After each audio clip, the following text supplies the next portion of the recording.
Sir हमारे पास limited time है तो पूरा तो पेपर हम डिस्कस नहीं कर सकेंगे, लेकिन अगर आपने इस पूरे क्वेश्चन पेपर को अच्छे से रीड किया हो तो हमारे पास जो क्वेश्चन नंबर 5 है वो ग्रेचुइटी फंड्स के फाइनेंशियल स्टेटमेंट्स, ग्रेचुइटी फंड्स के फाइनेंशियल स्टेटमेंट्स वगैरह प्रिपेयर करने के लिए गिवन है। तो ये हमारे पास स्पेशलाइज्ड फाइनेंशियल स्टेटमेंट का बड़ा आसान सा सवाल है। इसके पास आपके पास फॉर्मेट अवेलेबल हो तो आप इसका सीधा सीधा इसके डिस्क्लोजर्स और फाइनेंशियल्स बना सकते हैं। क्वेश्चन नंबर 2 और 3 डेफर्ड टैक्स और कंसोलिडेशन का सवाल था। क्वेश्चन नंबर 2 भी एक रीजनेबल सवाल था, कोई बहुत रॉकेट साइंस, कोई बहुत मुश्किल एडजस्टमेंट्स नहीं थी। सिंपल डेफर्ड टैक्स का सवाल था जिसमें आपके पास कुछ एडजस्टमेंट्स गिवन थी, आपको क्या कहते हैं टैक्सेशन और डेफर्ड टैक्सेशन का नोट बनाना था। और क्वेश्चन नंबर 3 में आपके पास कंसोलिडेशन का सवाल था जिसमें एक तो सब्सिडी आपकी 60% थी, एक हमारे पास सब्सिडी हमने एक्वायर करके डिस्पोज ऑफ की थी और डिस्पोजल 2 फेसेस में थी, with loss of control and without loss of control. कोई बहुत ज्यादा मुश्किल कंसोलिडेशन की एडजस्टमेंट, इंट्रा ग्रुप एडजस्टमेंट्स वगैरह इन्होंने पूछी नहीं। बस एक सब्सिडी हमने एक्वायर करी 60%, उसके fair value of net assets और कैरिंग वैल्यू का कुछ डिफरेंस का डाटा। पॉइंट नंबर 2 में हमने एक सब्सिडी 90% थी लेकिन इसकी फेज वाइज डिस्पोजल हो रही थी, पहले विदाउट लॉस ऑफ कंट्रोल फिर विद लॉस ऑफ कंट्रोल। बहुत सिंपल से एडजस्टमेंट। एक सवाल ऐसा था जो कि नए पैटर्न पे पूछा गया था लेकिन सवाल में ऐसी कोई रॉकेट साइंस चीज नहीं थी, इसको हम डिस्कस कर लेते हैं, जो कि क्वेश्चन नंबर 4 था। अगर मैं पहले क्वेश्चन नंबर 4 की रिक्वायरमेंट रीड करता हूं फिर सवाल पे आऊंगा। रिक्वायरमेंट से पढ़कर ऐसा लग रहा है कि पता नहीं इसने कौन सी नई चीज पूछ ली है, लेकिन सवाल जब आप सॉल्व करेंगे मेरे साथ तो आप देखेंगे कि बहुत ही सिंपल, बहुत ही सादा सा सवाल है। कहता है calculate revise return on asset and gearing ratio. हमें रिवाइज रिटर्न ऑन एसेट और गियरिंग रेशियो कैलकुलेट करना है। If all suggestion of chief executives are implemented, if all suggestions of CFO are implemented and the best combination of suggestions is implemented। कह रहे सवाल में कोई हमें 3 सजेशंस दी गई है जिनको इंप्लीमेंट करके क्या एसेट का रिटर्न ऑन एसेट और गियरिंग रेशियो होगा और क्या बेस्ट रिटर्न ऑन एसेट और गियरिंग रेशियो बन सकता है, आपने ये कुछ वर्कआउट करना है। अब मैं सवाल की रिक्वायरमेंट पे आता हूं, सवाल की इंफॉर्मेशन पे आता हूं। कहता है you are the finance manager of Sintoras limited, you have been asked to prepare the projected financial statement of Centaurus Limited for the year ended 31 December 2022 for submission to its bank along with the loan application. The bank requires minimum return on asset of 10% per annum and maximum gearing ratio of 75%। कह रहे आप एक finance manager हो एक company के सिंटोरस limited के, आपको projected financial statements बनाने 31 दिसंबर 2022 के, और बैंक ये कह रहा है कि कम से कम रिटर्न ऑन एसेट 10% और मैक्सिमम गियरिंग रेशियो 75% होना चाहिए।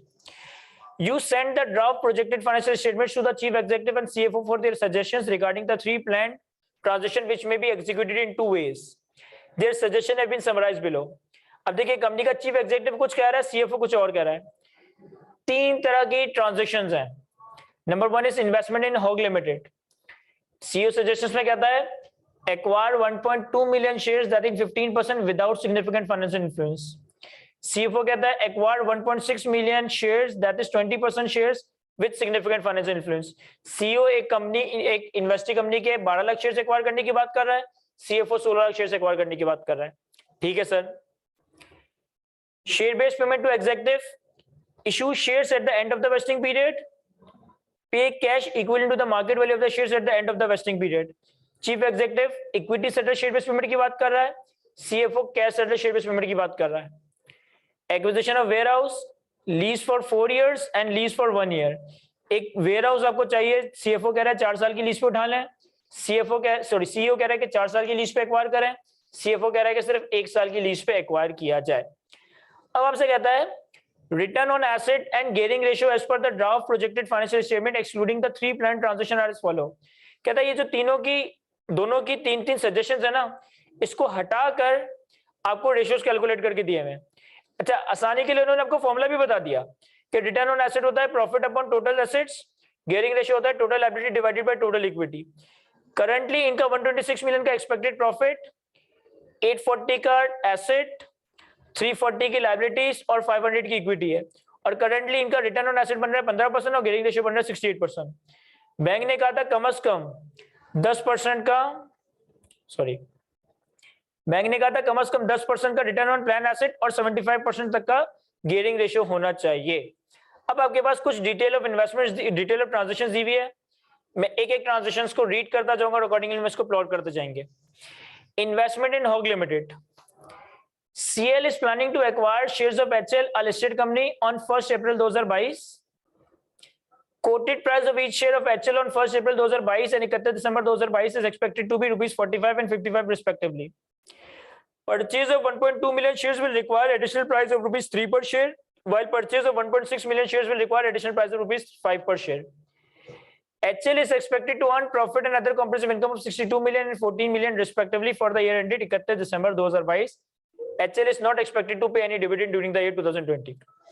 कहता है आप लोग एक सोच रहे हो, यानी कि हमारी से कंपनी सिंटोरस लिमिटेड ये सोच रही है कि 1 अप्रैल 2022 पे एचएल के शेयर्स एक्वायर किए जाए। 1 अप्रैल 22 और 31 दिसंबर 22 पे इसके शेयर्स की मार्केट वैल्यू है 45 रुपए और 55 रुपए। अगर आप 12 लाख रुपए शेयर 12 लाख शेयर खरीदते हो ना, तो आपको ये शेयर मिलेंगे 48 रुपए के हिसाब से, और अगर आप 16 लाख शेयर खरीदते हो तो आपको ये शेयर मिलेंगे 60 रुपए के हिसाब से। ये जो एसोसिएट कंपनी बनेगी ना, ये जो आपकी इन्वेस्टिंग कंपनी है ना, ये पूरे साल में 62 मिलियन की कॉम्प्रिहेंसिव प्रॉफिट और 14 मिलियन की कॉम्प्रिहेंसिव इनकम अर्न करेगी और कोई डिविडेंड वगैरह पे नहीं करेगी।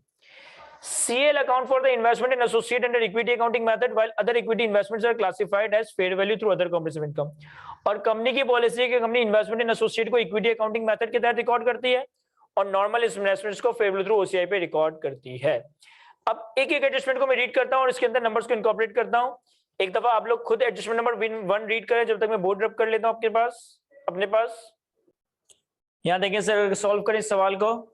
तो हमारे पास क्वेश्चन नंबर 4 है और दिसंबर 2021 की अटेम्प्ट का।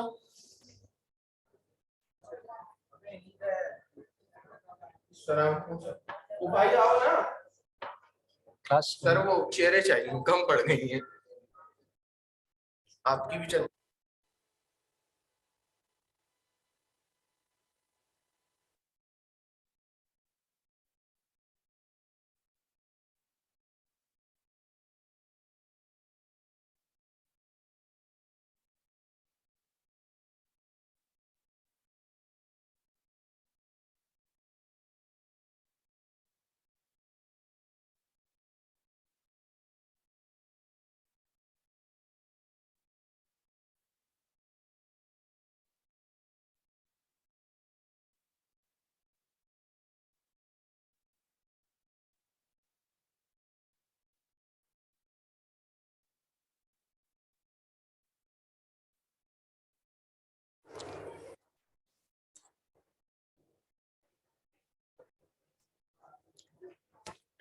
सर क्वेश्चन नंबर 4 है हमारे पास दिसंबर 21 की अटेम्प्ट का, सिंटोरस लिमिटेड के नाम से।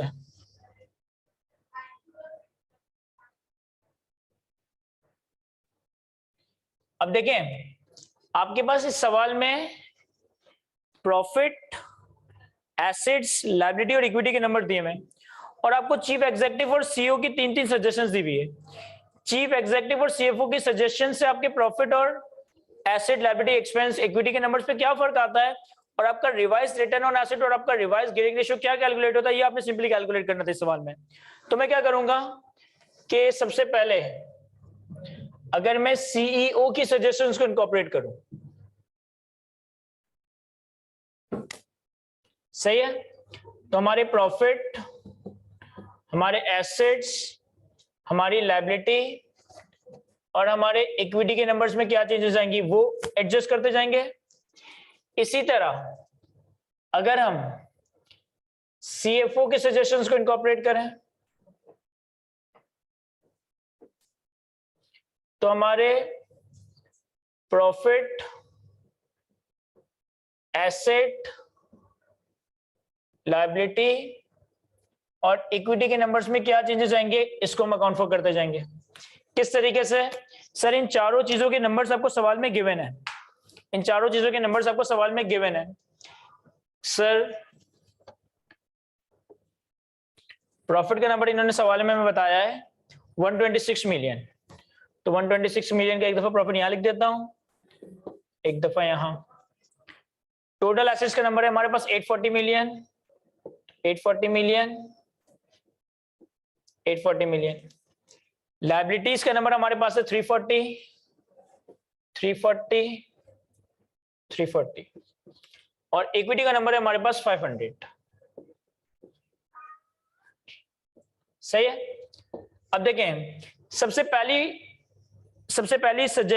पहली जो ट्रांजेक्शन है वो इन्वेस्टमेंट इन हॉग लिमिटेड के नाम से।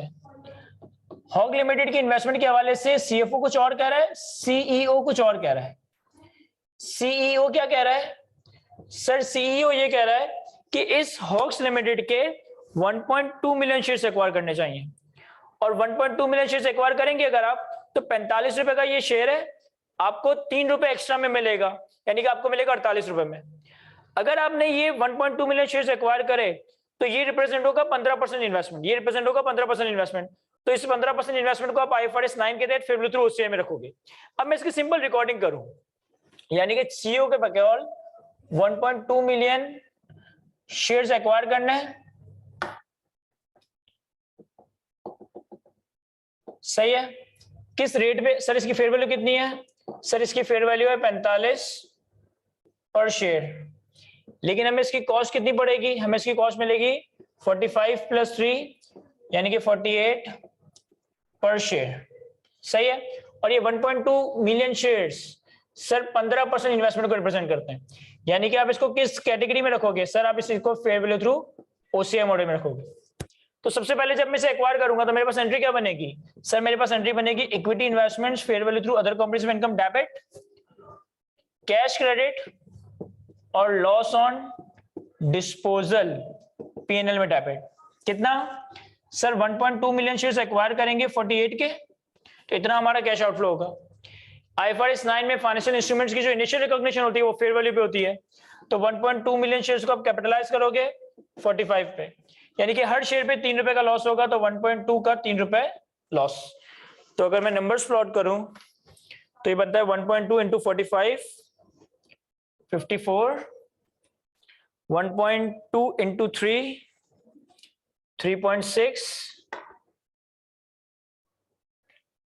और 1.2 इंटू 48 57.6। ये सीईओ की सजेशन है कि आप इस इन्वेस्टमेंट का 15% शेयर एक्वायर करें, यानी कि 1.2 मिलियन। फिर आप इसको फेयर वैल्यू थ्रू ओसीआई में रखते हो, तो साल के आखिर में इसकी फेयर वैल्यू कितनी हो जाएगी सर? साल के आखिर में इसकी फेयर वैल्यू हो जाएगी 55, यानी कि आपके पास साल के आखिर में equity investments fair value through OCI debit और ओसीआई में आपके पास गेन रिकॉर्ड होगा। कितना गेन रिकॉर्ड होगा? 1.2 मिलियन शेयर्स हैं, 55 के हो जाएंगे, आपने 45 के रिक्वायर करे, तो ये हो जाएगा 55 - 45 इंटू 1.2 यानी कि 12 रुपए 12 रुपए। अब देखें सीईओ की सजेशंस को अगर मैं इनकॉर्पोरेट कर दूं तो होगा क्या सर? 54 से एसेट बढ़ेगा, 3.6 से लॉस रिकॉर्ड होगा और 57.6 से एसेट कम होगा, तो यानी कि 57.6 में से 54 से एसेट भी बढ़ेगा, एसेट कम भी होगा। भाई 57.6 में 54 एसेट बढ़ रहा है और कैश कम हो रहा है, तो एसेट 54 से बढ़ भी रहा है, कम भी हो रहा है, कोई नेट इंपैक्ट नहीं है। लेकिन 3.6 से हमारे पास लॉस रिकॉर्ड हो रहा है और 3.6 से हमारे एसेट ज्यादा कम हो रहे हैं। तो अगर मैं इसे प्लॉट करूं तो हो क्या रहा है सर? हमारे पास 3, ये बेसिकली एडजस्टमेंट नंबर 1, 3.6 से प्रॉफिट कम होगा, 3.6 से प्रॉफिट कम होगा तो 3.6 से ही इक्विटी भी कम होगी, और 54 से एसेट बढ़ रहा है, कम हो रहा है, लेकिन 3.6 से ज्यादा कम हो रहा है, तो एसेट भी हमारे 3.6 से कम हो जाएंगे। 3.6 से लॉस भी रिकॉर्ड, प्रॉफिट भी कम होगा, एसेट भी कम होंगे, इक्विटी भी कम होगी। अच्छा, इस एडजस्टमेंट से क्या होगा? 12 से एसेट बढ़ेगा और 12 से ओसीआई रिकॉर्ड होगा, प्रॉफिट नहीं ओसीआई रिकॉर्ड होगा। तो इसी का दूसरा इंपैक्ट क्या है कि 12 से आपके पास एसेट बढ़ेगा और 12 से आपकी इक्विटी बढ़ रही होगी। तो सीईओ की सजेशन नंबर 1 को मैंने इसमें इनकॉर्पोरेट किया तो ये इंपैक्ट आ रहा है। जल्दी से कॉपी करें तो फिर मैं सीएफओ की इंपैक्ट भी बताता हूं कि सीएफओ के कहने पे क्या होगा।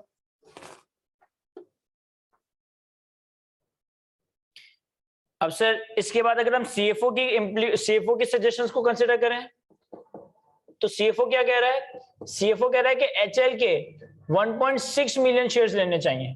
सीएफओ कह रहा है कि एचएल के 1.6 मिलियन शेयर्स लेने चाहिए, और ये 1.6 मिलियन 20% इन्वेस्टमेंट है, यानी कि ये बन जाएगा इन्वेस्टमेंट इन एसोसिएट, और फिर आप इस पे अप्लाई करोगे इक्विटी अकाउंटिंग, इस पे आप अप्लाई करोगे इक्विटी अकाउंटिंग। अब इस केस में आप इक्विटी अकाउंटिंग में अपनी इन्वेस्टमेंट इन एसोसिएट को रिकॉर्ड करते हो कॉस्ट पे। कॉस्ट कितनी होगी हमारी सर? कॉस्ट होगी हमारी 45। यस सर, अगर हम 1.6 मिलियन शेयर्स बाय करते हैं तो हमें 5 रुपए एडिशनल पे करने पड़ेंगे, यानी कि हमारी कॉस्ट होगी 45 सॉरी 45 का तो है 50, 5 रुपए एडिशनल यानी कि 50 पर शेयर। अब इस केस में हमारी क्या एंट्री बनती सर? इस केस में हमारी एंट्री बनती इन्वेस्टमेंट इन associate debit cash credit 1.6 million shares 50 रुपए के हिसाब से, तो ये आ जाएगा 1.6 मिलियन शेयर्स एक्वायर करें 50 रुपए के हिसाब से, 1.6 इंटू 50 80।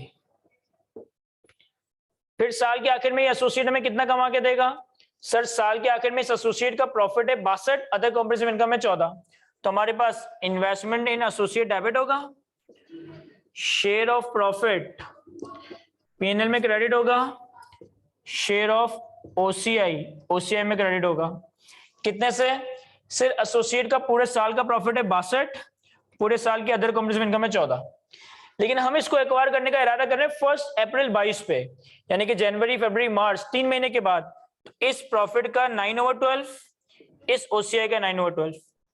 सर हमारा कितना हिस्सा होगा? सर हमारा हिस्सा होगा 20%, क्योंकि हमारे पास 20% शेयर होल्डिंग होगी ना इसकी। तो ये हो जाएगा 62 इंटू 9/12 इंटू 20%, 9.3, 14 इंटू 9/12 इंटू 20%, ये हो जाएगा 2.1, 2.1 और 9.3 तो ये हो जाएगा 11.4। अब अगर मैं इसे एसोसिएट के तौर पे एक्वायर करता हूं, इक्विटी अकाउंटिंग अप्लाई करता हूं, तो इस एडजस्टमेंट तो एसेट लायबिलिटी में कोई चेंज नहीं आएगा। इस एडजस्टमेंट से देखो एसेट भी बढ़ेगा, एसेट कम भी होगा, तो नेट एसेट पे कोई फर्क नहीं पड़ेगा। यहां हमारा एसेट बढ़ रहा है 11.4 से, 9.3 से प्रॉफिट बढ़ रहा है, 2.1 से ओसीआई बढ़ रहा है। तो एसेट बढ़ रहा है 11.4 से, 11.4 एसेट में बढ़ा दिया। प्रॉफिट बढ़ रहा है 9.3 से, तो 9.3 प्रॉफिट में बढ़ा दिया। और ओसीआई और प्रॉफिट दोनों बढ़ रहा है 9.3 2.1 यानी कि 11.4। तो सीएफओ की सजेशंस का प्रॉफिट और एसेट और इक्विटी पे क्या इंपैक्ट आएगा वो भी मैंने रिकॉर्ड कर लिया। कॉपी करें तो फिर एडजस्टमेंट नंबर 2 पे आते हैं।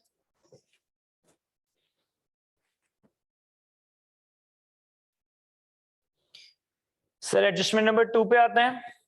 एडजस्टमेंट नंबर 2 में कहता है CL is planning to introduce share-based payment scheme for its 8 executive on 1 January 2022। 8 executive है 1 जनवरी 2022 पे, इनके लिए शेयर बेस्ड पेमेंट सोची जा रही है। The scheme would be introduced in one of the following manners. Each executive would get 100 shares of CL upon completion of 3 years of service. Each executive would get cash equivalent to market value of 1 lakh shares of CL upon completion of 3 years of service. अगर 1 lakh shares issue करेंगे तो 3 साल बाद shares देंगे, या फिर 1 lakh shares के equivalent cash देंगे 3 साल के बाद। सीईओ की सजेशन ये थी कि शेयर्स दिए जाएं, सीएफओ की सजेशन ये थी कि पैसे दिए जाएं। कहता था fair value of each share of CL as at 1 January 2022 is estimated to be 90 per share which is expected to increase by 16% each year. कह रहा है 1 जनवरी 22 पे हमारा शेयर्स की फेयर वैल्यू 90 रुपए, और हम एक्सपेक्ट करते हैं कि हर साल ये 16% से बढ़ती जाएगी। इसको भी देख लेते हैं सर। सर दूसरी एडजस्टमेंट हमारे पास शेयर बेस्ड पेमेंट के हवाले से है।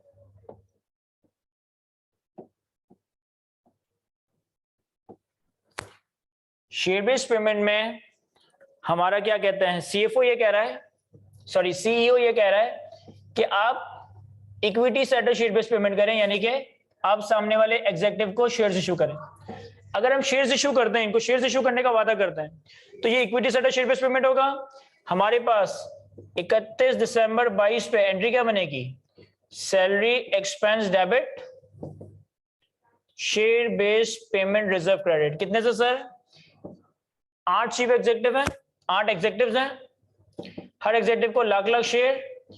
इक्विटी सेटल में हम लेते हैं fair value at the grant date that is 90, और 3 साल का वेस्टिंग पीरियड है तो 1/3। 8 एग्जीक्यूटिव को लाख शेयर्स दिए जाएंगे, 90 की fair value at the grant date, और 3 साल में 6 साल गुजर गया। तो कितने से एक्सपेंस, कितने से रिजर्व बनेगा? 8 इंटू 0.1 इंटू 90 इंटू 1/3। सर ये आ गया 24। अब अगर ये वाला काम करें तो इसे होगा क्या सर? इसे होगा ये एडजस्टमेंट नंबर 2 कि प्रॉफिट 24 से कम होगा, तो प्रॉफिट में 24 कम कर देता हूं, और 24 से प्रॉफिट कम होने का मतलब है कि 24 से इक्विटी कम होगी, लेकिन दूसरी तरफ 24 से रिजर्व बनेगा यानी कि इक्विटी बढ़ेगी, तो इसका मतलब है कि इसका इक्विटी पे कोई इंपैक्ट नहीं आएगा। शेयर बेस्ड पेमेंट में जब आप एक्सपेंस डेबिट रिजर्व क्रेडिट कर रहे हो तो एक्सपेंस रिकॉर्ड करने का मतलब कि प्रॉफिट कम होगा, एसेट और लायबिलिटी में कोई चेंज नहीं आएगा, और एक्सपेंस रिकॉर्ड होने का मतलब है इक्विटी कम होगी, लेकिन दूसरी तरफ 24 से इक्विटी बढ़ भी रही है शेयर बेस्ड पेमेंट रिजर्व की फॉर्म में, तो इक्विटी में कोई चेंज नहीं आ रहा होगा। अच्छा, सीएफओ क्या कह रहा है? सीएफओ ये कह रहा है कि आप cash settle share based payment करो। अब cash settle share based payment को हम रिकॉर्ड करते हैं साल के आखिर में जो फेयर वैल्यू होती है, फेयर वैल्यू ऑफ शेयर्स, उसकी बेसिस पे, यानी कि 31 दिसंबर 2022 पे हमारे पास एंट्री बन रही होगी सैलरी एक्सपेंस डेबिट और लायबिलिटी क्रेडिट। और लायबिलिटी क्रेडिट कितने से? सर 8 एग्जेक्टिव है, हर एग्जेक्टिव को 1 लाख शेयर्स देना है, और शेयर्स की वैल्यू अभी 90 रुपए है, एक साल के बाद तो 16% से बढ़ जाएगी ना, तो 1/1/6। ग्रांट डेट पे फेयर वैल्यू 90 रुपए, एक साल के बाद 1.16 होगी, 16% से बढ़ जाएगी, और 3 साल में से 1 साल का वेस्टिंग पीरियड गुजर गया, इतने से। तो 8/1.1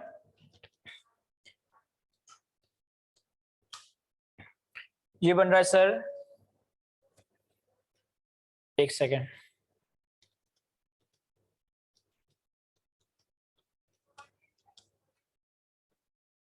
27.84 से एक्सपेंस रिकॉर्ड होगा तो प्रॉफिट कम होगा, 27.84 से प्रॉफिट कम होगा तो इक्विटी कम होगा, और 27.84 से लायबिलिटी रिकॉर्ड होगी तो लायबिलिटी बढ़ जाएगी, दैट इज 27.84। एक्सपेंस रिकॉर्ड हुआ तो प्रॉफिट कम हुआ, इक्विटी कम हुई, और लायबिलिटी रिकॉर्ड हुई तो लायबिलिटी बढ़ गई। तो ये एडजस्टमेंट नंबर 2 बड़ी आसान सी थी, जल्दी से कॉपी करें तो फिर एडजस्टमेंट नंबर 3 भी देख लेते हैं।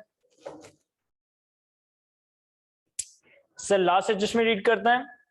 लास्ट एडजस्टमेंट में कहता है adjustment number 3, acquisition of warehouse. CL is planning to acquire a warehouse on 1st July 2022 on lease. Following are the 2 options under consideration.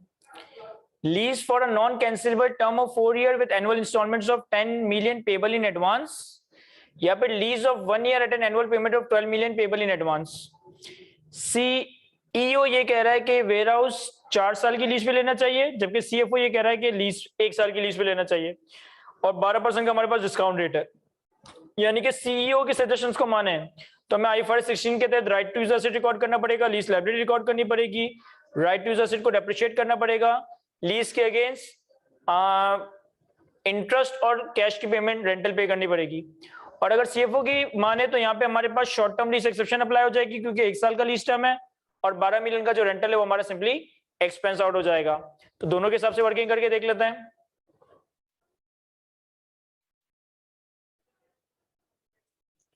यहां देखें सर, तीसरी एडजस्टमेंट हमारे पास वेयरहाउस के हवाले से। अब देखें अगर CEO की सजेशंस को माने तो सबसे पहले तो ये होगा कि 1 जुलाई 22 पे आपको राइट टू यूज एसेट और लीज लायबिलिटी रिकॉर्ड करनी पड़ेगी। कितनी अमाउंट से? सर 10 मिलियन के रेंटल्स, 4 रेंटल्स की मैं डिस्काउंटिंग करूंगा 12% से, तो ये बनेगा रेंटल इन एडवांस है।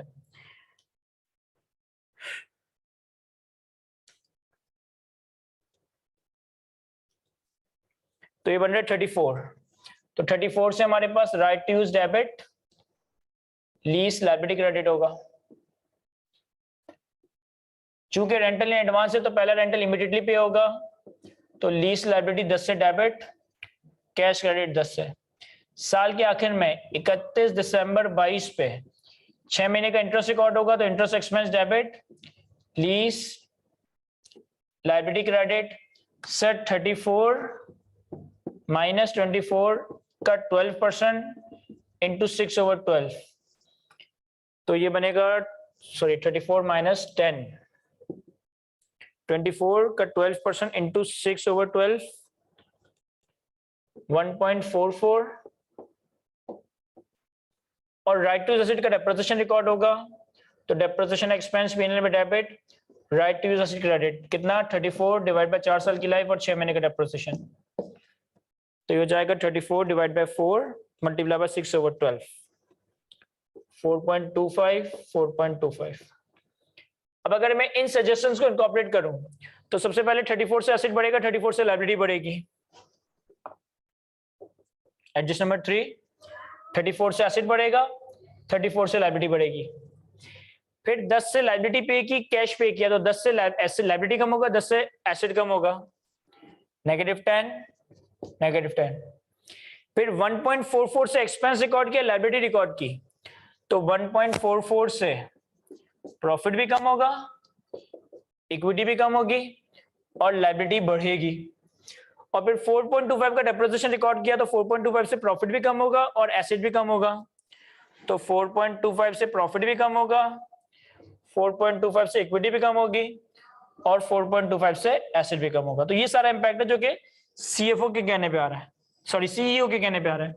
सीएफओ तो बड़ी आसान सी बात कर रहा है। सीएफओ कह रहा है कि भाई 1 साल की शॉर्ट टर्म लीज पे लो, यानी कि लीज के वक्त आप एंट्री क्या बनाओगे, 1 जुलाई 22 पे advance rent debit cash credit 12 million, 1 साल के 6 महीने के बाद 31 दिसंबर 22 पे एक्सपेंस डेबिट और एडवांस रेंट क्रेडिट 6 रुपए से 6 रुपए से, क्योंकि अभी सिर्फ 6 महीने गुजरे।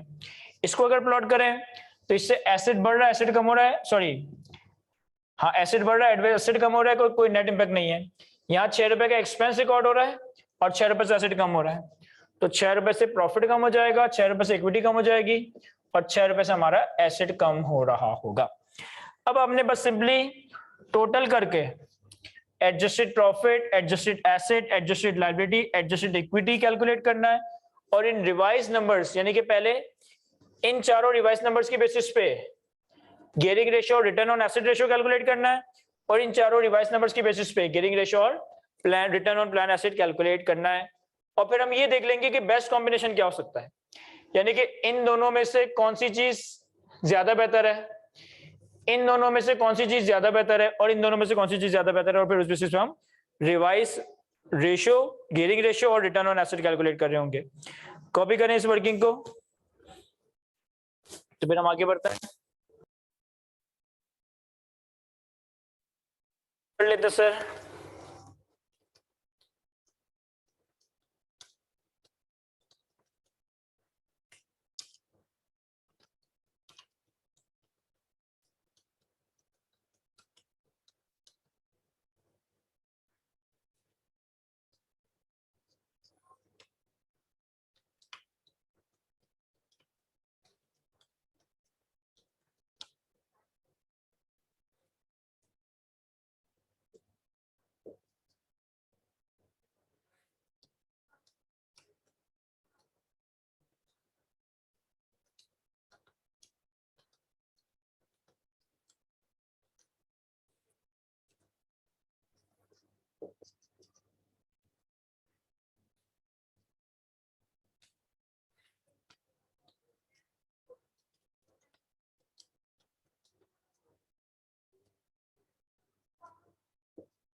हम रिवाइज अगर गियरिंग रेशियो और revised return on plan asset calculate करें सी और सीएफओ की सजेशंस को इनकॉर्पोरेट करने के बाद, तो हमारे पास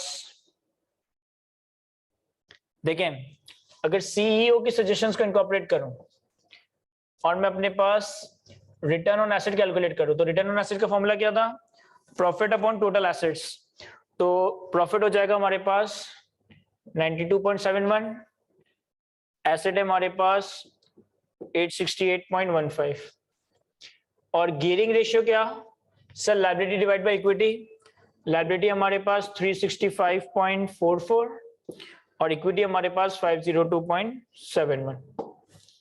सीएफओ की बात माने अगर, तो सीएफओ की बात मान के return on asset would be profit divided by asset 101.46 divided by 845.4 और gearing ratio would be 367.84 divided by 477.56। तो ये भी कैलकुलेट कर लेते हैं sir. 92.71 divided by 868.15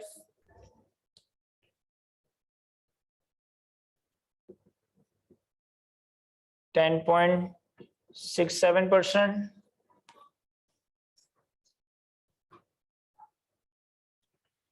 365.44 divided by 502.71 तो 72.69%।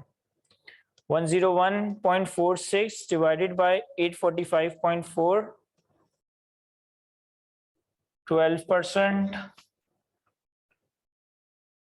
और 367.84 divided by 477.56 तो ये बनता है हमारे पास 77.02%। तो ये मैंने सीईओ और सीएफओ के सजेशंस को इनकॉर्पोरेट करके गियरिंग रेशियो और return on plan asset calculate कर लिया। तो इस सवाल की रिक्वायरमेंट नंबर ए और बी कंप्लीट हुई जाती है। अब रिक्वायरमेंट नंबर सी में क्या करना है कि आपको ये बताना है कि हम सबसे ज्यादा बेनिफिशियल कैसे कैलकुलेट कर सकते हैं। तो अब ये देखेंगे दोनों में से फायदेमंद कौन सा है।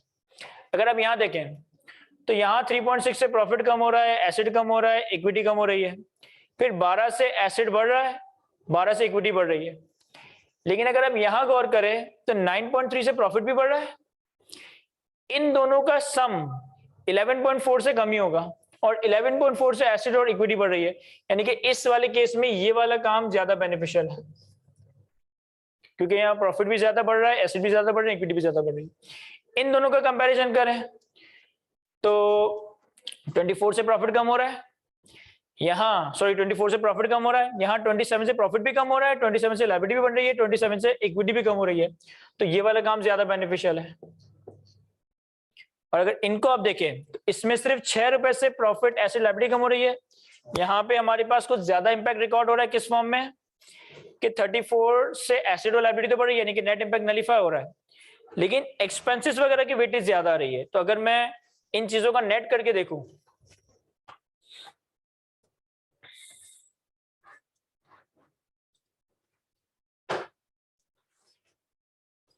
तो प्रॉफिट कम हो रहा है मेरा तकरीबन 5.69 से, इक्विटी भी कम हो रही है हमारी 5.69 से, यानी कि यहाँ प्रॉफिट और इक्विटी में कमी कम आ रही है as compare to this option. लेकिन अगर हम एसेट और लायबिलिटीज को देखें तो एसेट हमारा 19.75 से बढ़ रहा है